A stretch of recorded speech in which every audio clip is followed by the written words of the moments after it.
Welcome to another podcast. This one today's podcast is with Bill Davidson, and it's product identification and how to find it. A little bit about Bill. Bill, like many of our associates, he's been with us 20 years. Mm-hmm. He started as a builder, and when you talk to Bill, it's obvious that he always sought increased responsibilities, and he assumed a management role, and he also has a continuous focus on his personal improvement and process improvement here at Weller. And what's really great about this video is we're going to get to utilize your vast knowledge of the drivetrain system. So kick it off. Bill, how would you summarize the evolution of trucks, drivetrains? Yeah, it's kind of interesting to look on. I've been at Weller 20 years, and the first product they built was a Dana DS404. So that diff has been around forever. When was that introduced, do you think? Probably about the same year I was born, which I don't want to talk about. Yeah, it is an antique. Not quite as old as you, but it's getting there. The key is we're still producing that DS404. We're producing DSP40s, all of these different models that come out. So what I find really interesting is 20 years ago, FROs, RTLOs, all of these manual transmissions were everywhere. They're in almost every truck. It was more spec market. So the industry was just you got to pick your engine, got to pick your transmission, your drive axles, a little less worrisome about fuel economy, the common conversation of greenhouse gas laws. But that rapidly evolving into that. So seeing since 2013, the evolution of trucks, seeing the EPA, the GHG, and then the CARBs coming out and all of these changes that are happening to these vehicles. Well, it's no longer you're going to have this 30-year block of transmission product that's the same. It's going to rapidly take steps. So. And you bring up a very good point, because in the quest for increased fuel mileage, you've got your emissions contributions. Then you've got that contribution from the engine to the transmission, and now for most for CDLs, you have to get a manual endorsement, because most everybody is getting through their CDL, and this is good for us, is it says auto only. Yep. I believe is the verbiage used on that. Yeah. So, and we have probably one of the broadest product offering absolutely.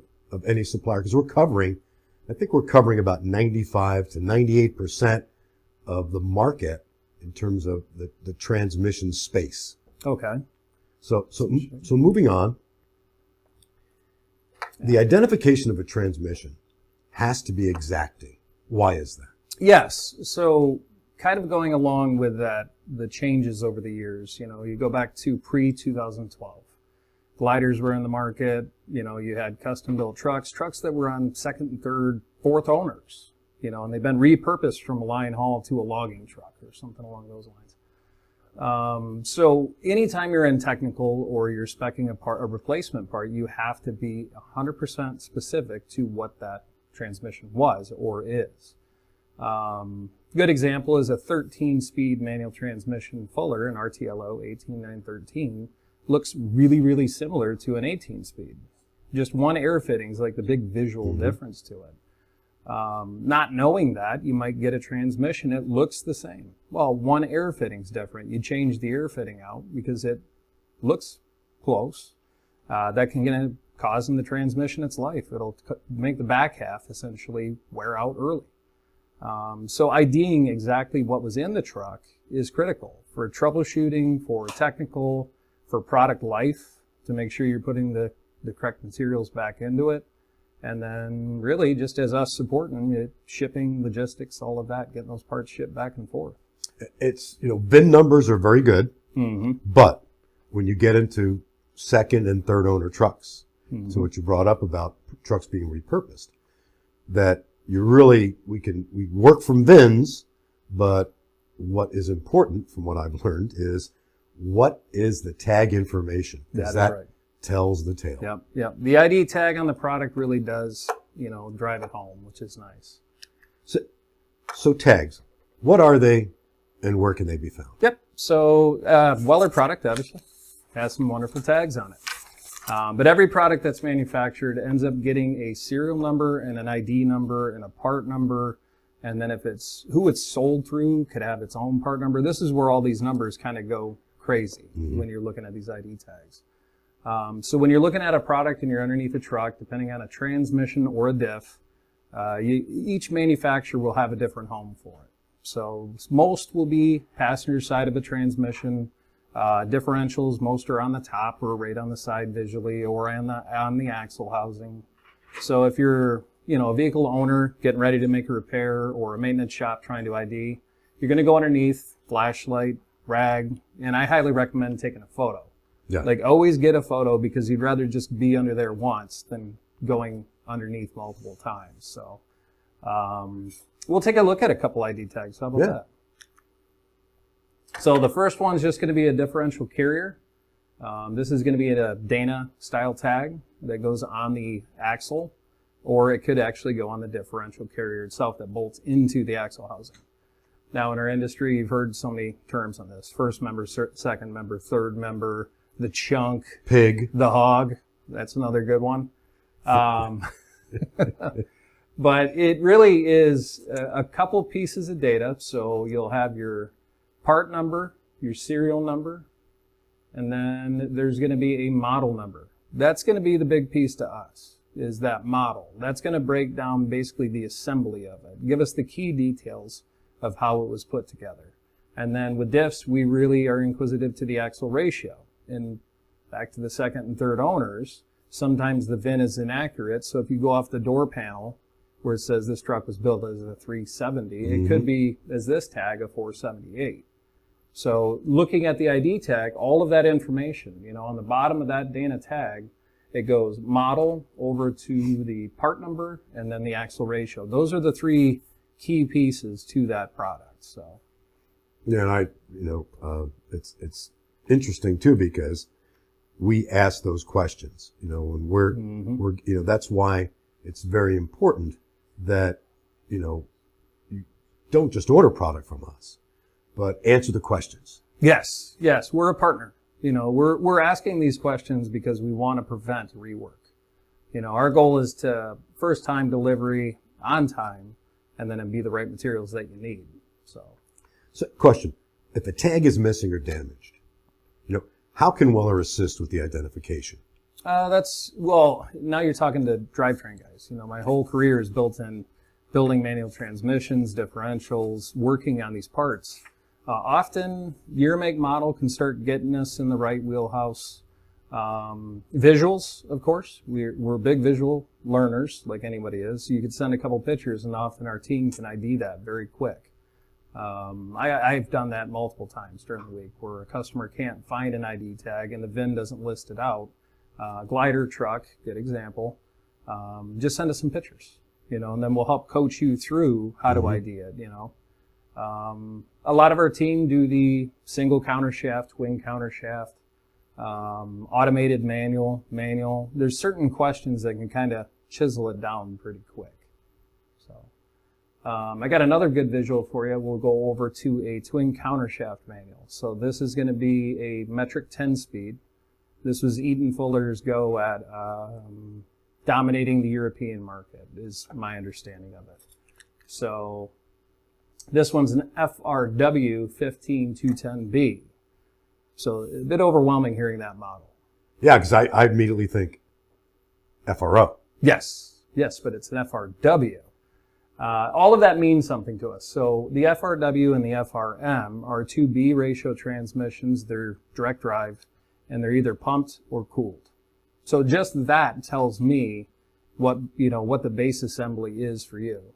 And then you get into the next piece where it's 15210B.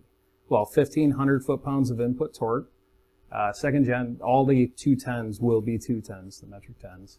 And it's a B ratio transmission. So that alone tells me the shift cover, the gearing that goes in it, the input shaft that goes to it, and is it cooled or pumped. So just that model there. And then if there's ever a question, I might ask for the TA number. So that is the transmission assembly number that's going to break down that bill of materials. So just another way to verify we're getting you the right product. In our industry, this sounds hilarious, but we're always asking, is it cooled or is it pumped? Oh, yeah. Yeah, that is for sure. And it was common to not have that.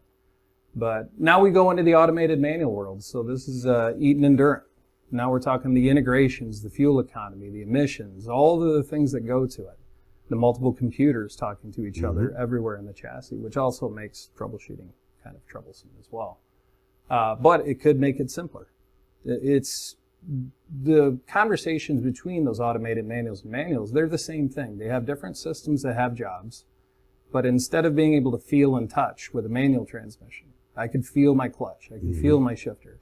Now you're getting data and responses from computers communicating to each other saying, waiting fractions of a second in comparison to what I was doing with my hands. So right here, similar, Eaton has a tag layout that keeps it standardized. This is going to be over on the the passenger side of the vehicle, if you're crawling underneath. And this one's an Eaton Endurance, so EEO.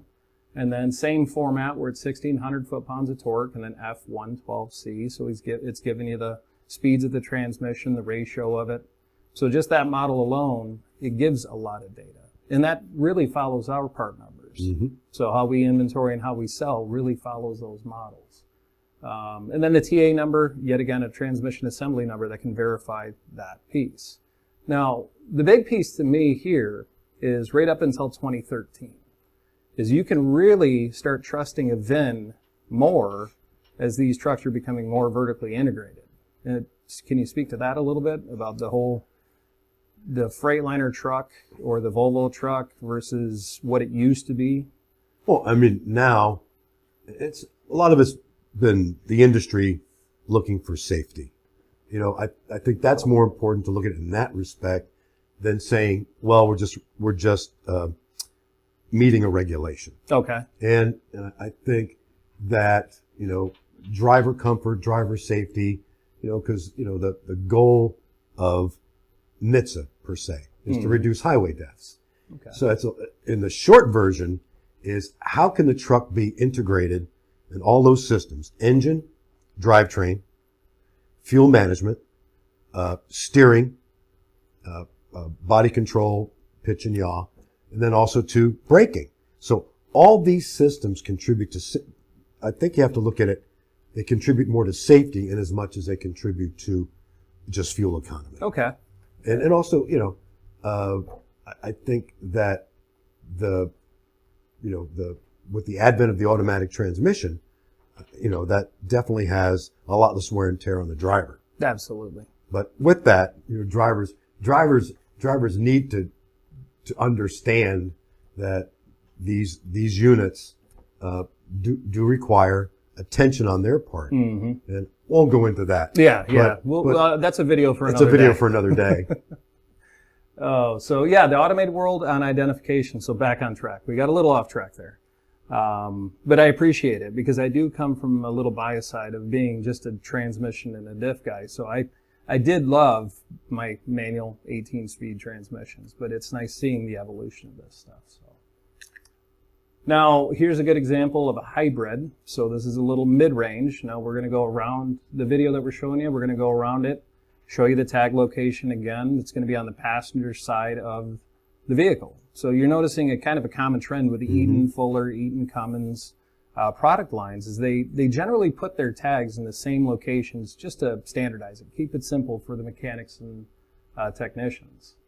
So I always like seeing the little hybrid units because they don't even have an input shaft in them, when you see them as a core.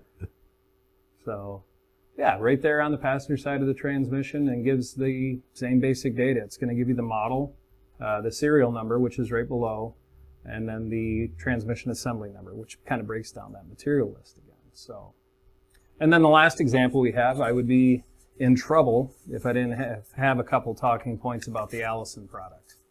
So we do have a division that's committed just to remanufacturing our Allisons. So one of the images that we have here only has that serial number. But the nice thing about who we are is we can look those Allisons up by that serial number.